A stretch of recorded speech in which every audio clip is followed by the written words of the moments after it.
I'm Rip Esselstyn, and you're listening to the Plant Strong podcast. It is back to school time, and that means it is time to make meals that are delicious and simple. Plantifully simple. Today, Kiki Nelson is back on the podcast to talk about her latest book and share 2 simple recipes with all of us. Right after this message from Plant Strong. Hey gang, give yourself the gift that will never stop giving back to you. Join us at our next in-person experience in Sedona, Arizona from October 8th to the 13th. We have 8 spots available for this exclusive and interactive immersive retreat.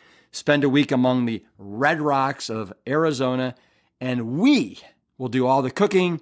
You get to come, relax, meet new friends, get answers to all your burning questions, enjoy some yoga, daily hikes, endless buffets of plant-based meals, and be entertained and educated with our world-class presentations, challenge me at pickleball, and all the while, you'll be fully supported by our Plant Strong team, including Dr. Brian Aspel, Dr. Lori Marbus, my sister Jane Esselstyn, Adam Sudd, and Dr. Doug Lyle. We can't wait to meet you. Register at liveplantstrong.com or send us an email with your questions at hello@plantstrong.com. Whether you are trying to lose weight, improve your health, sleep better, or just grow your plant-based cooking repertoire, you're going to love today's episode with Kiki Nelson, aka Plentiful Kiki. In July of this year, Kiki released her latest book, Plantifully Simple, 100 Plant-Based Recipes and Meal Plans for Health and Weight Loss, that provides both practical and inspiring new whole food plant-based recipes.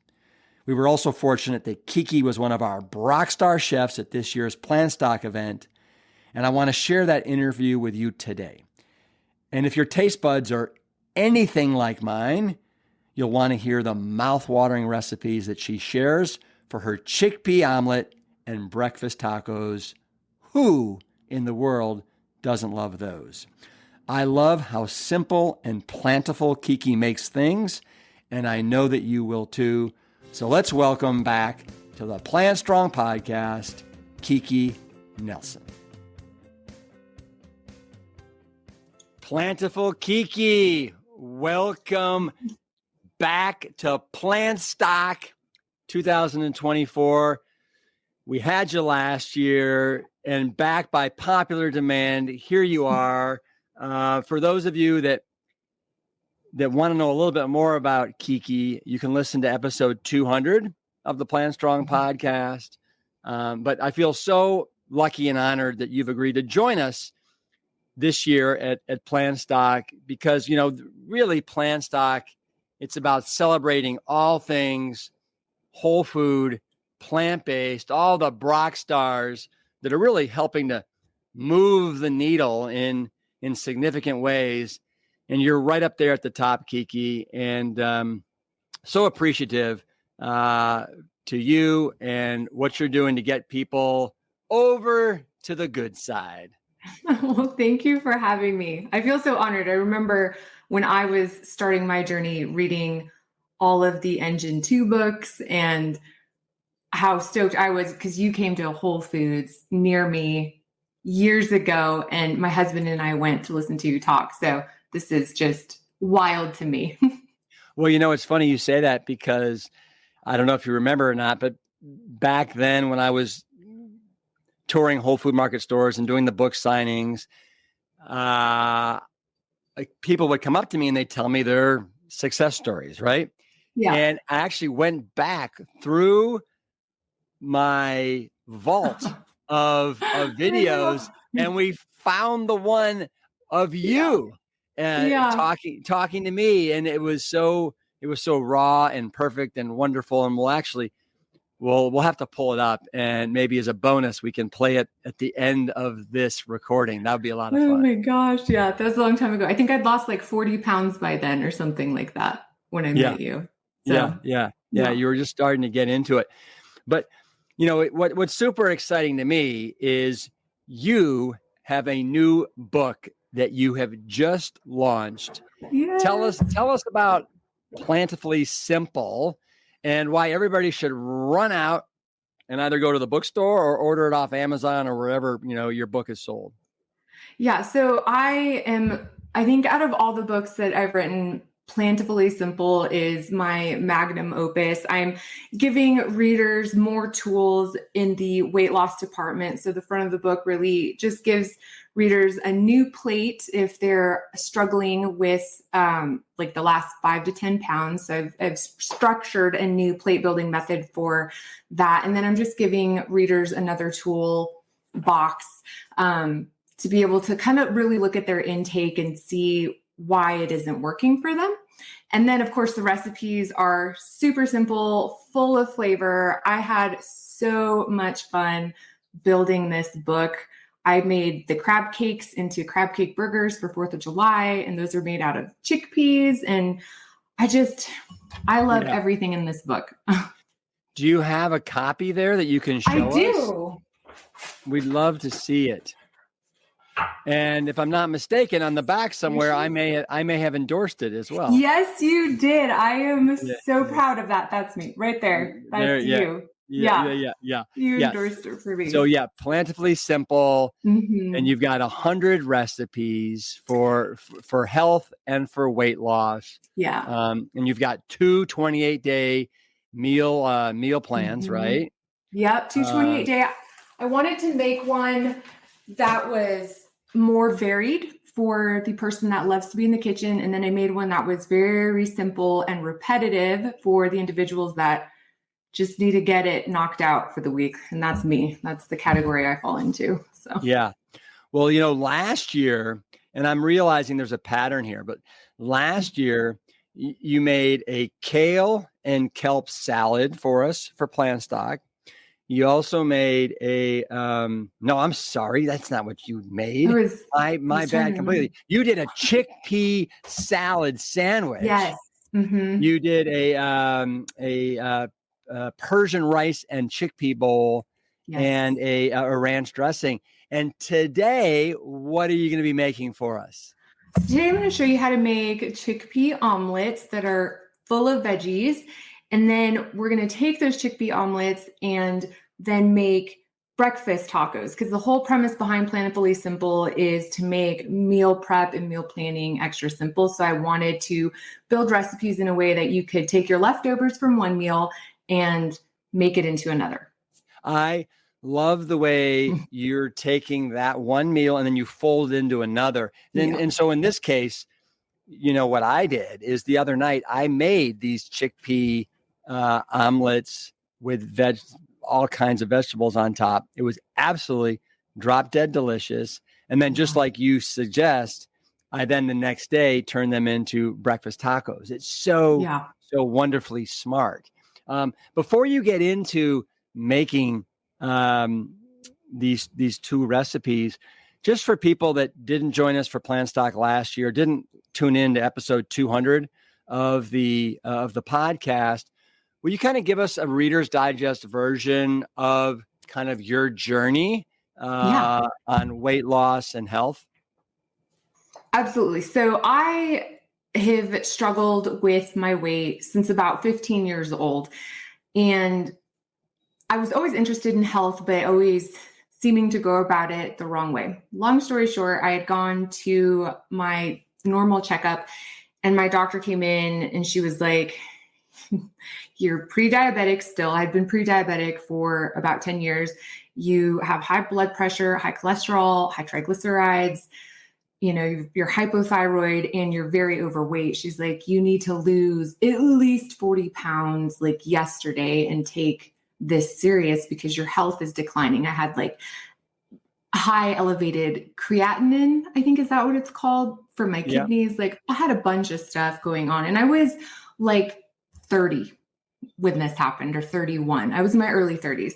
So I was very... So how much, if you don't mind sharing, like when you say you were overweight, like, do you know how many pounds you were roughly? Yeah. So my weight teetered between 189 and 194 pounds. And I am a petite person. I'm only 5'3".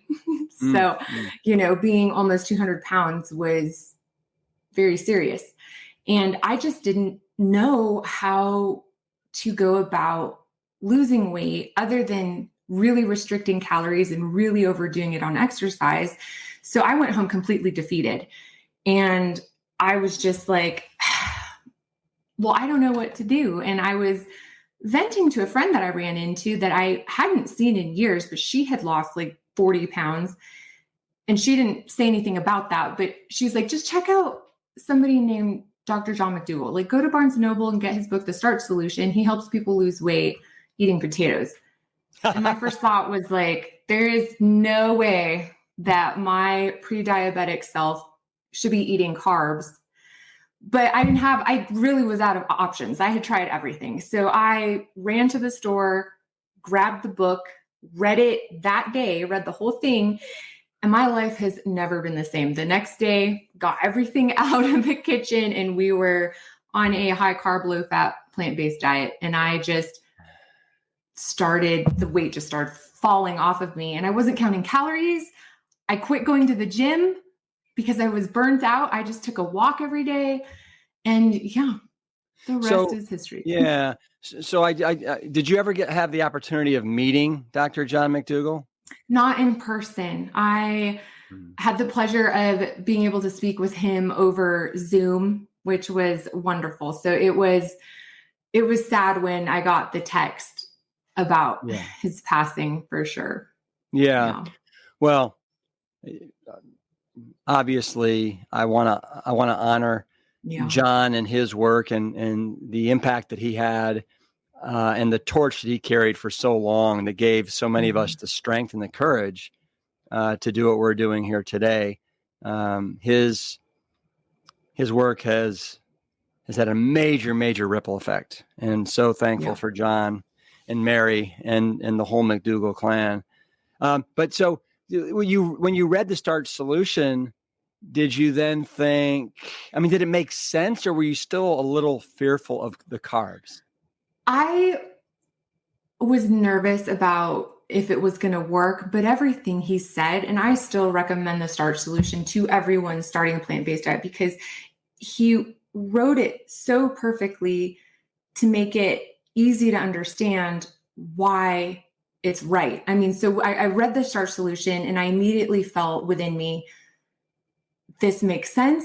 I've never heard this. I have tried everything, and everything he's talking about has been my experience on the other side of this coin. Yeah. So that's why I felt a renewed sense of hope. Now, when it came to sitting down to a plate of pasta without guilt, that took a couple weeks. But after that first week, I had lost 6 pounds, which isn't all, fat. It's going to be a lot of inflammation and waste and all of this stuff. But that's all I needed. That is all I needed. Yeah. After that first week. Yeah. I gave you the confidence to get going. Mm-hmm. Well, what I also love about your work, Kiki, is that, you like me, you're kind of carrying this McDougall torch. And I would say that if like my work from Engine 2 and Plant Strong, I think it most closely resembles Dr. John McDougall and everything that, kind of he stands for. And I know that in reading both of your books, Plantifully Lean and Plantifully Simple, you are so also about, loving the carbohydrates, minimizing the kind of the nuts. You're such a fan of what's on the plate and calorie density that is so important, and not counting calories or worrying about portion control. Yeah, so absolutely. Calorie density was huge. And that's why I'm here today and the way the McDougall's laid everything out. So and then, you, in reading your book, I know that you said, basically you started dieting and whatnot. I think you wrote in your book as early as 12, Yeah, I was 11 But when you I also became say, aware. yeah, but you say you've got a big appetite and you like to eat. And Yes. so I'm sure that this way of eating allows you to still do that. That's the only way that I've been able to be successful and be successful long term, because you can only restrict and starve yourself for so long before, it swings back the other way. So, yeah, understanding the principles of calorie density and understanding that you can eat enormous volumes of food for a small amount of calories is life changing, especially if you're trying to get your weight in a healthy place. Yeah. Yeah.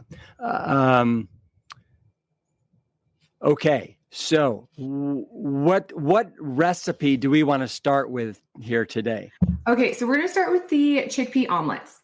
And I'm going to show you just how much you get to eat for around 360 calories, which is a very small amount. And that's only to show you like how much more you can still eat on top of that.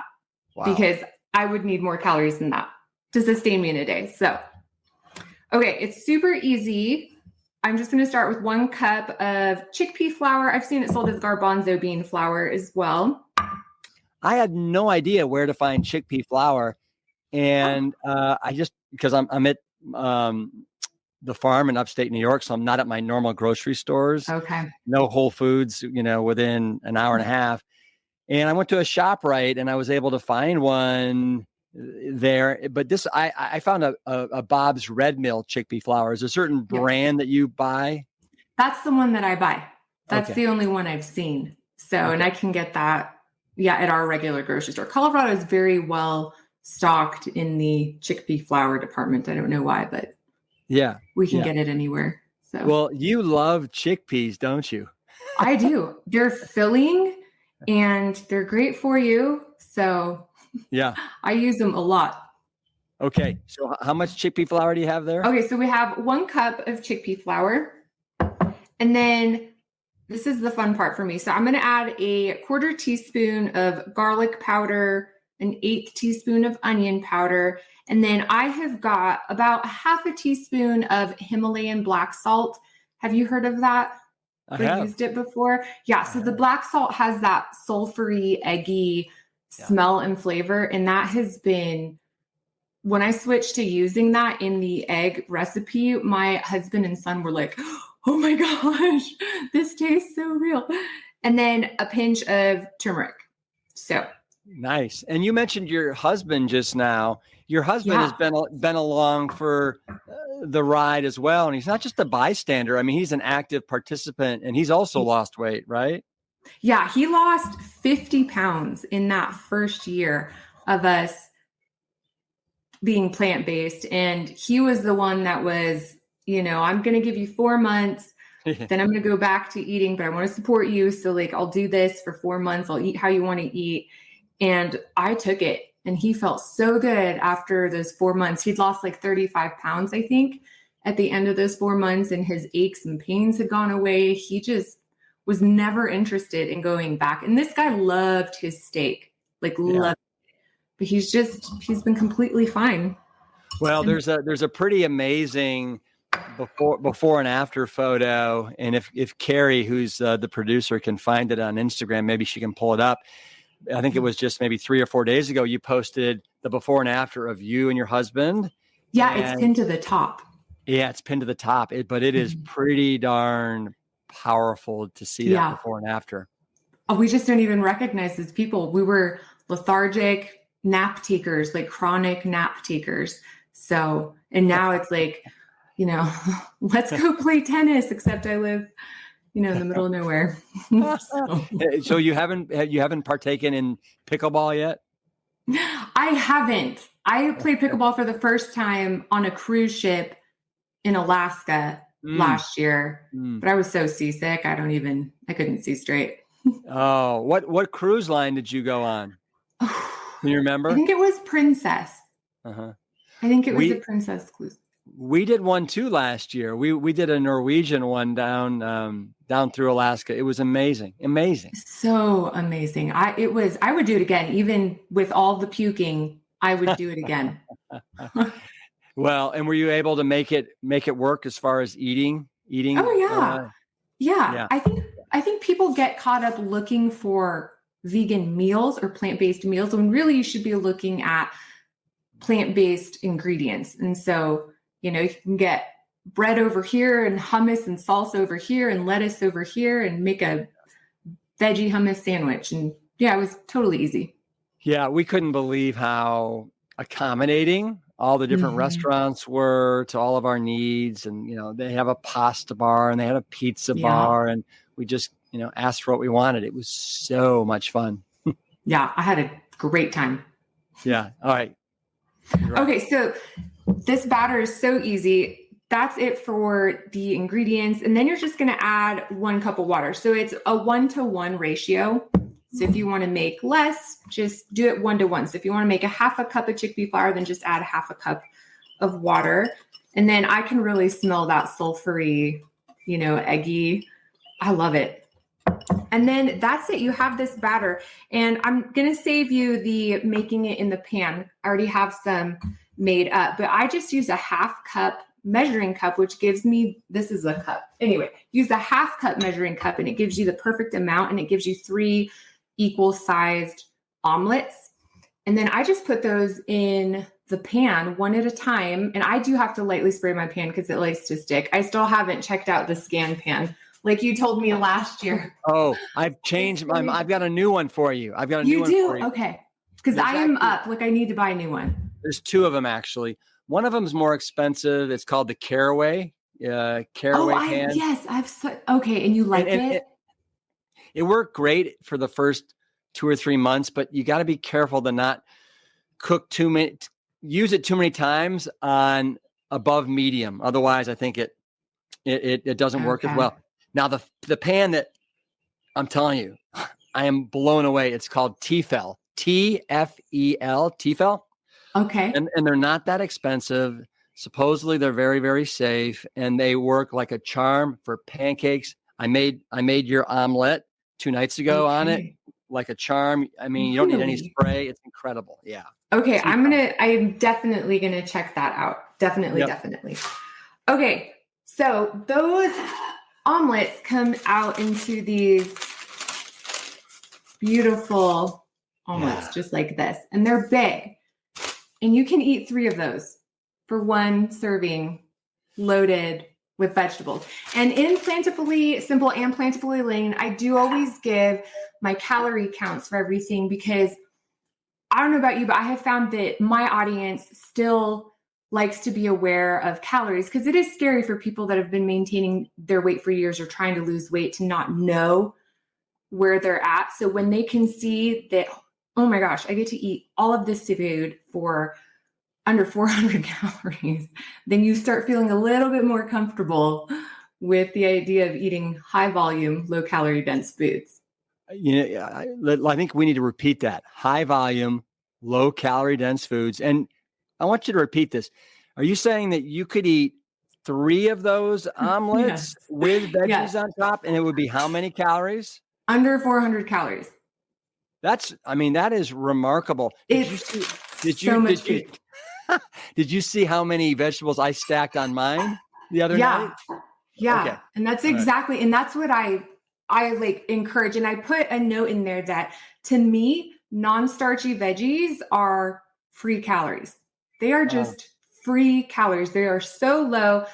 Like this is like 20 calories, and your body, doesn't even use all of it. It eliminates some of it in the fiber and takes your body more calories to break it down than some of these have. So to me, non-starchy veggies are free calories, but they are high in nutrition. They're high in water and bulk, which helps, trigger satiety in your brain. So load them up, load your omelets up. So the next thing I do is we're just going to add all our veggies, and you can add whatever you want. So I do a ton of mushrooms. I would do a whole 8-ounce package for myself.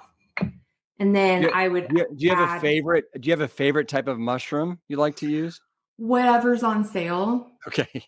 So, because organic mushrooms are really expensive here. So whatever's on sale, white or the baby Bella. Yeah. Those look like the white button mushrooms. Yeah, these And- are actually baby Bella oh, wow. that I sliced them. Yeah. Nice. And those purple onions? This is purple onion, and then I'm going to add bell pepper. I'm just putting whatever I have in the fridge. If I have zucchini or in the garden, I'll add zucchini, asparagus, all that good stuff. And then just let it cook down, season it however you like. I always like garlic salt or garlic powder. And then you can assemble, we'll assemble one here. Mm. My son will eat 6 of these. You have teenage boys, don't you? Oh, I have a teenage son and then 2 daughters.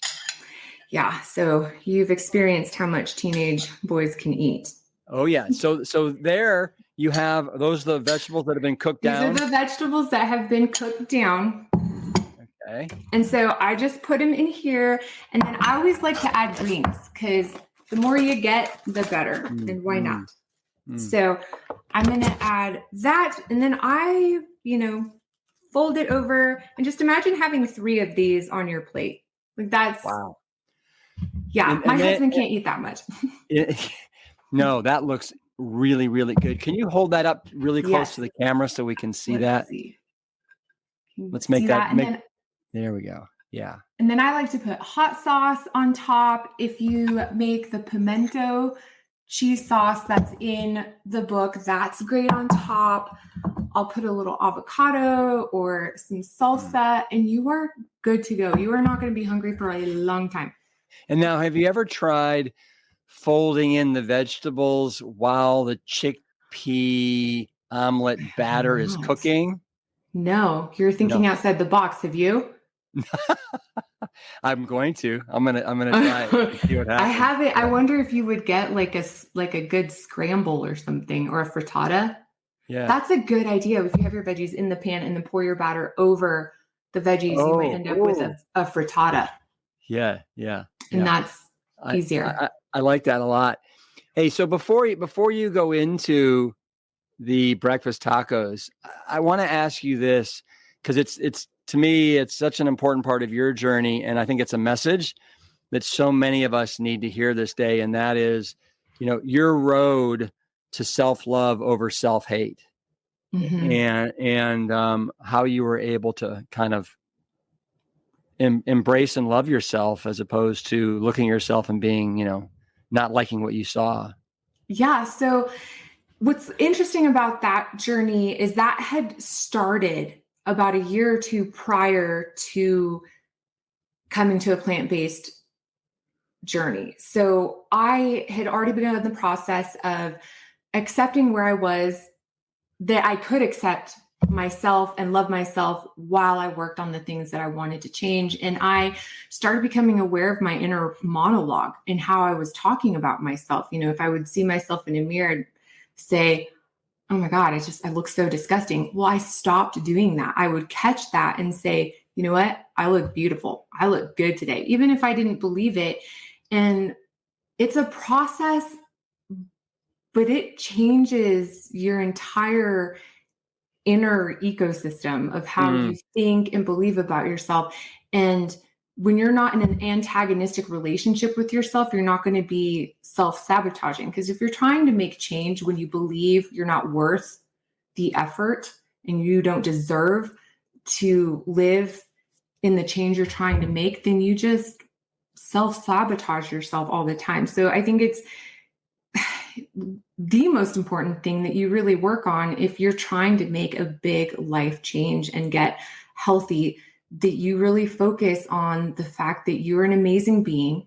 You deserve to be healthy. You deserve to take care of yourself. You are worth the time and the energy and the money that it may take to take care of yourself. And when you start making food choices based on whether or not it adds to your well-being, that's where success comes in. And you're not going to be perfect. That's the other thing, is I want people to focus on progress, not perfection, because no one's perfect. I dive right into the holidays every year, and I reemerge in January ready to get back on. So you need to be kind to yourself and love yourself through the process. And when you have a day or a meal that you're not proud of, brush it off, just keep heading in the direction of your goals. Nobody gets anything from self-hate and self-criticism. On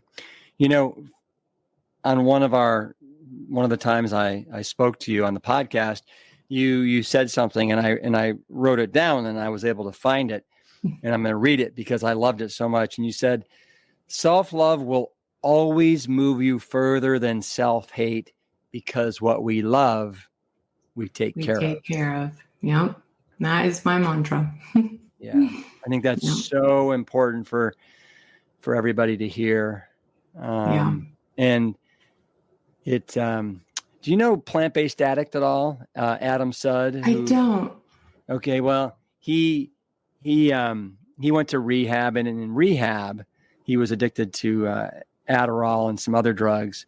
But 8 months in rehab, he basically almost ate the exact same thing for breakfast, lunch, and dinner, so he wouldn't screw it up. And he was able to lose almost 100 pounds in 8 months, just basically doing oatmeal, potatoes, and rice and beans, right? Wow. 8 months. But he said every meal, although he maybe wasn't good outside of meals, every mealtime, it was an act of self-love. Yep. Right. Absolutely. And I care about myself. So I when I think of you and that quote, I also think of Adam Sudd and his journey to health and losing weight. Yeah. And it's, Dr. McDougall, when I was listening to his lectures in the beginning, and he was asked about how do you deal with cravings and feeling like you're missing out. And he said, you have to make the decision that food isn't food, that is poison, and you don't want it in your body. And so I started just connecting those dots, and you're just forming new connections in your brain and making new associations to food. And so I started looking at, Taco Bell and all this stuff I used to eat as an act of self-harm, and that I was only interested in doing things and choosing things that were going to add to my well-being. And it is the greatest act of love you can perform for yourself, is to nourish your body properly. Yeah. Another thing that I think I got from reading your book was, think of this way of eating and living as medicine instead of a coping mechanism. It's just, there's so many different ways of saying it, but maybe one of these ways will resonate with somebody and it'll make sense. But progress, it takes practice, and it takes patience. Yeah. Discipline is just practice, and that's all you're doing is you're practicing a little bit every day. And those little changes add up to big wins every time. Amen. So now how are you going to turn this into breakfast tacos? Yeah. So super easy. So because these are lower in calories, and now we're going to use corn tortillas. Let me show you these awesome corn tortillas. Oh, yes. Everybody always asks me, what kind of corn tortillas do you use? And it is amazing if you get the right kind. Yes. So these are, I hear all the time that people can't find them without oil. And I've never seen corn tortillas with oil, but that's neither here nor there. So these are the stone ground whole kernel corn tortillas from Mi Rancho. And what I like about these ones is that they are, they're the Thin Credibles one. I don't know if we can see that. Let's see. Yeah. See how they say Thin Credibles, and they're only 35 calories each, which is important if you are a volume eater like I am. So if you're not a volume eater like my husband, 2-3 corn tortillas is going to be fine, but I'm going to want like 6. So these are important. And I find these at Whole Foods. And then somebody on Instagram told me that they find some that are pretty clean, just like this, and they're only 25 calories a piece, and they find those at Walmart. So you can find them, and I'm sure you can order them online. So I'm going to put 3 of these down, and I generally heat these up in a pan. If you do them in the microwave, they'll get soft and kind of fall apart on you. So that's the thing about corn tortillas, is when you heat them, you don't want to microwave them. You really want to put them in a pan and just kind of let them brown up and get a little crispy on you, because they'll soften up once you get all your food on them. So I like to add potatoes to my breakfast tacos. I just don't feel like it's a breakfast taco without potatoes. So I always have already cooked potatoes in my fridge so that I can cube them up and pop them in the pan whenever I need to make a meal. So I'll put those in a pan. I'll take my leftover veggies from the day before and I'll mix all of that together.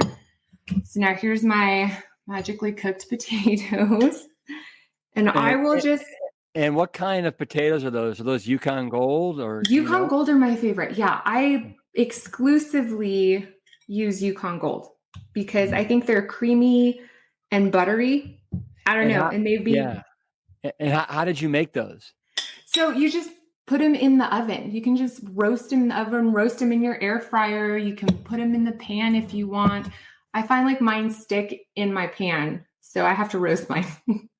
But when you throw them in the oven, so do you slice them before you put them in the oven? I like to cube them. Yeah. So I like to cube my already cooked potatoes. They're already cooked. So you're just, giving them a little crisp. Now you can, if you have like frozen hash browns, oil-free hash browns in the freezer, you can throw those in your air fryer and add those to your breakfast tacos. And I think that that's even easier because I don't want to be boiling potatoes and then roasting them on the same day. So, Right. Yeah.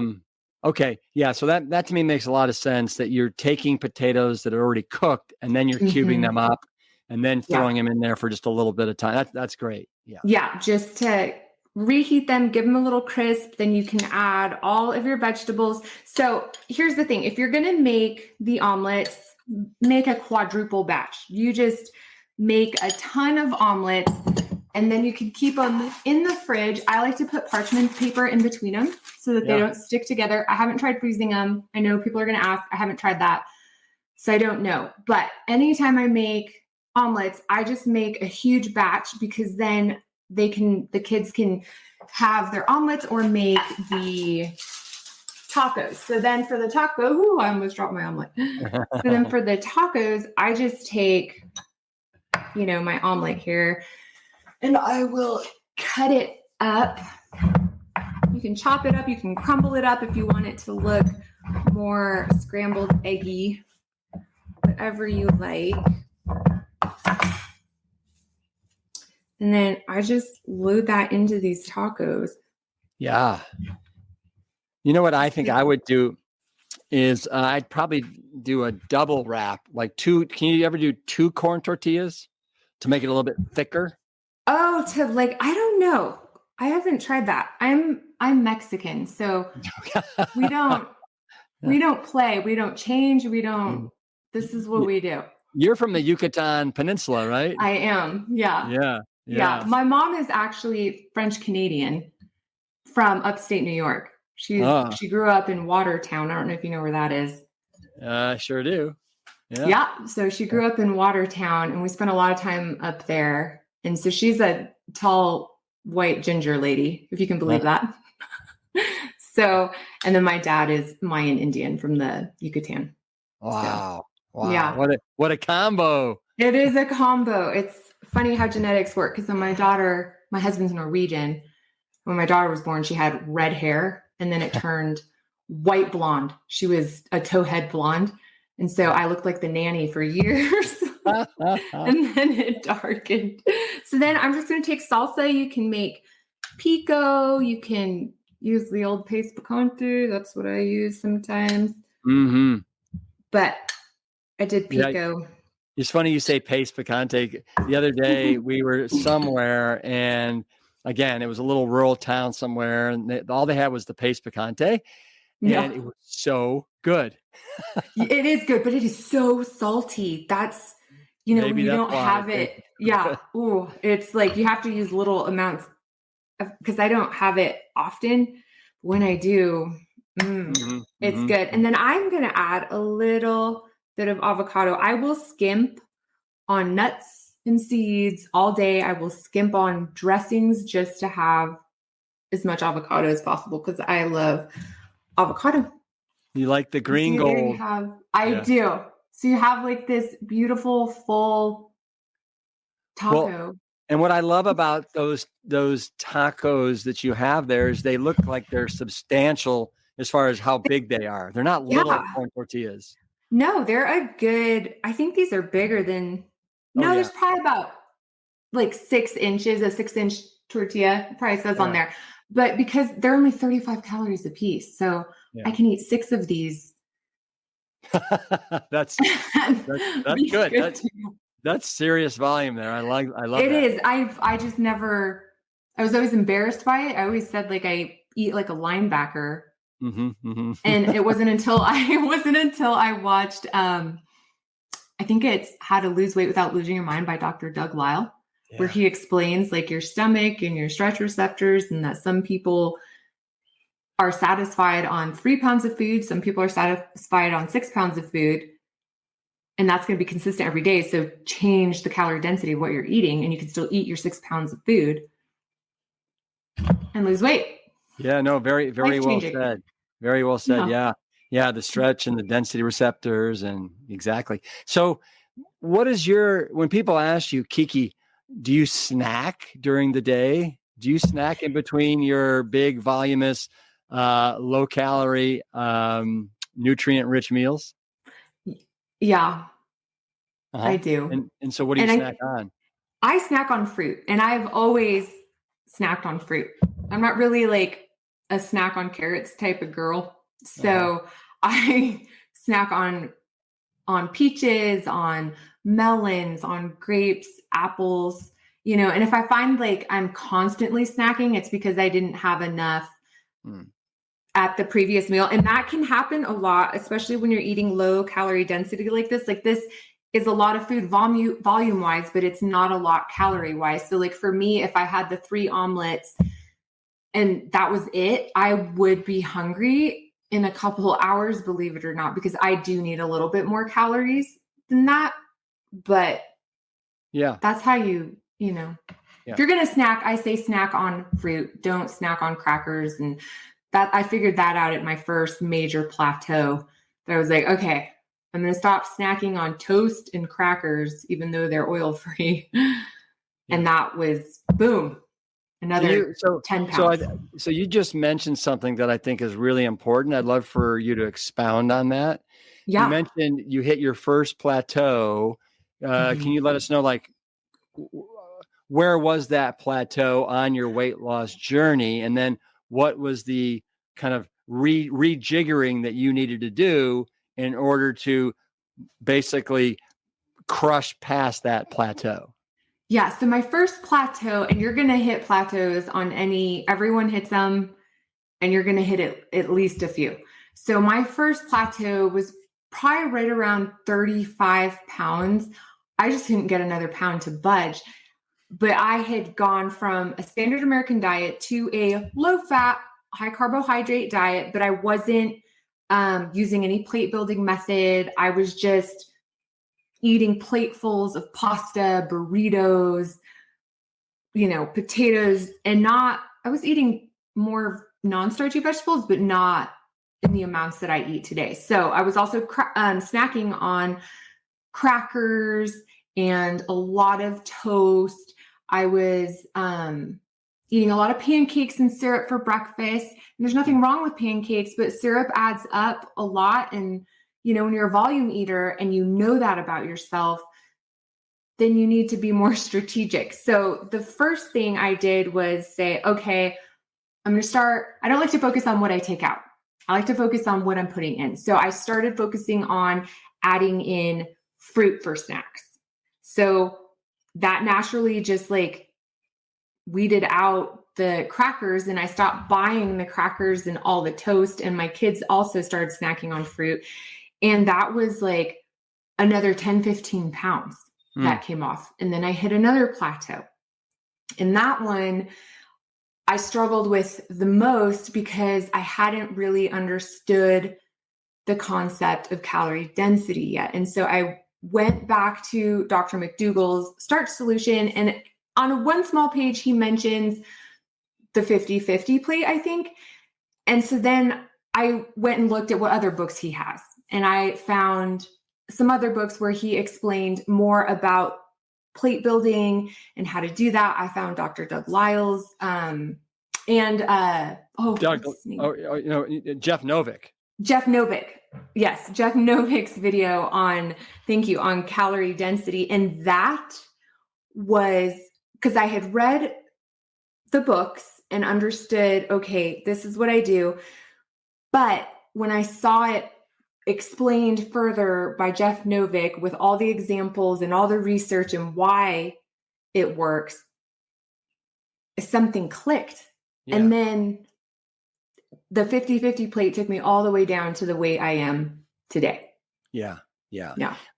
No, I think I need to give a shout out to Jeff Novick, who is such an incredible dietitian and nutritionist, and a disciple of Dr. John McDougall. Just loves John, and Jeff was a huge, fabulous teacher in my life over a number of years. I always invited him to my 7-day medical immersion programs where he would speak to some of Whole Food Market's unhealthiest team members. And I had the good fortune of hearing Jeff talk about calorie density and all these other principles and how to read a label for a good 5-6 years. And he's brilliant at it. And he's a brilliant teacher. Absolutely. Yeah. Brilliant teacher. I am here today because of how he was able to put everything together. Distilled it down nicely. So we repeat for the Plan Stock audience and for the podcast listeners, the 50-50 plate. Tell me again, what does it look like? So you are going, I'm going to hold up a plate because it's just easier. So you are going to take your dinner plate, any size plate, because everybody asks, well, what size plate? Any size that makes you happy. For me, that's an 11-inch dinner plate. For most normal human beings, that's a 9-inch dinner plate. So take your plate and you're just going to visually divide it down the middle in half. You're going to fill half of your plate with non-starchy vegetables. Like, what does that mean? Yeah. What is that? Like roasted mushrooms and zucchini, onions, asparagus, any, broccoli, you can Google broccoli, cauliflower. You can Google a whole list. And then on the other side, yes, anything you love, artichoke. Yes. All that good stuff. And then on the other side, you're going to put your starches. So your burrito bowl, your potatoes, your pasta. And you always want to start with your non-starchy vegetables first. That way you fill up on the lowest calorie dense foods first, and you have all that fiber sitting in your gut, weighing it down, stretching it out. So your brain is properly signaled with satiety. And then you move on to your starch. And if you're hungry afterwards, which I always am, you just do it again and start with your non-starchy vegetables. And a lot of times what happens is you go in for that second plate, you get through your non-starchy vegetables, and then you're like, I don't have room for the starch. Yeah. So, but sometimes you do, and it still works. You still lose weight. Tell you and remind myself and everybody listening, you're now down, is it 70 pounds? 70 pounds. Okay. Yeah. And how long have you successfully been able to keep it off? And there's a before and after. Thank you, Carrie.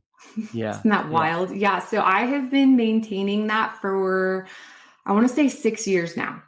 6 years. So this isn't just some fad diet that's worked for you for, 6 months or a year. I mean, we're talking 6 incredible years. Wow. Yeah. And what is your take or your philosophy on alcohol, caffeine? Can you talk about that? Yeah. So I have just read so much scary stuff about alcohol that I'm not willing to touch it. And I have never been an alcohol drinker.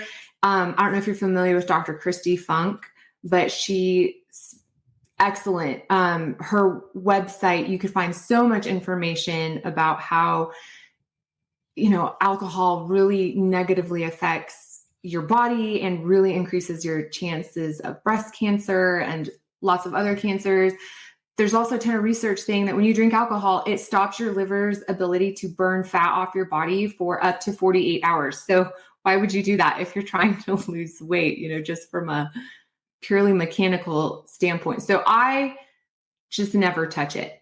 And How by the long? nature, How long has that been the case now? I mean, I was never really a drinker. So I think the last time I had a little bit of champagne was on my ninth wedding anniversary a few years ago. Okay, got it. Okay, so you've never been an I've never, and consumer. to be fair, I've never been a coffee drinker either. Well, you know what? You and I are very similar like that. I don't do alcohol. I don't do coffee. Never liked the taste of coffee, and I really never liked the taste of alcohol. Yeah, So, same. Yeah. There you go. How about that? There you go. Yeah, the wine I had was like Moscato, so it's basically sugar wine. What do you do, So. Kiki? What do you do when you need a bit of a chocolate dessert fix? I make the chocolate mud cake out of Plantifully Lean because you can make it gluten-free or not. It's a few ingredients you put into a bowl, pop it in the microwave for 50 seconds, and you have like a molten lava, gooey, delicious cake. That's what I do. Oh my gosh, that sounds incredible. Yeah, it's so good. And it takes no effort, and you always have the ingredients in your baking cabinet. Yeah. Well, what have I missed out on here? What any parting messages or quotes that you'd like to leave the Plant Stock audience with today?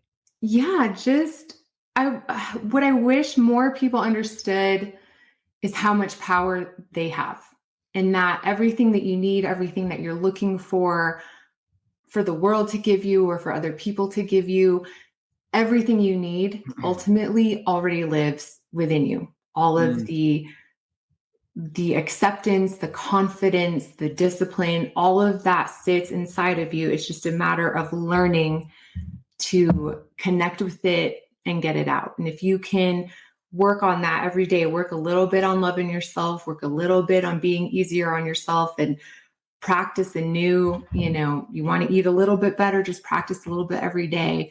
You're gonna get to where you want to go. When you were on your journey, you just sparked a question that I wanted to ask. But when you were on your journey and you were looking for that discipline and accountability and changing your habits, did you journal? Was journaling an important part of that process? Yeah. And I still journal, and I learned like 15 years ago. So I used to struggle with severe anxiety disorder, and I would have panic attacks all day. This is a long story. I'll make it short. So I learned, I had somebody who helped me through that told me, you have to journal. You have to journal your successes at the end of the day. You have to journal what you're proud about. And that's what I did. So a lot of people think, well, I have to just journal what good food I ate. More than that, congratulate yourself in your journal that you ate some good food today. So it's something so simple, but something about, going from your mind to your fingers to the end of that pen or pencil tip into your journal, I think is really powerful. It's so powerful. Yeah. I invited another gentleman on the podcast. His name's Eric, and he has lost 100 pounds eating this way and following the exact same prescription that you and I are huge advocates for. And not only did he journaled, but he also every morning he wrote down his intentions for the day, which he said was so important. Journal. Yeah. So you're also a fan of writing down your intentions. Your intentions. I build mantras for myself, and they change every year. And so every morning I go over my intentions for my life, my day, and who I believe I am or who I want to be. I am loved. I am protected. I am graceful, whatever it is. And I read that to myself and I tell myself it's going to be a great day. And you know what? It always is.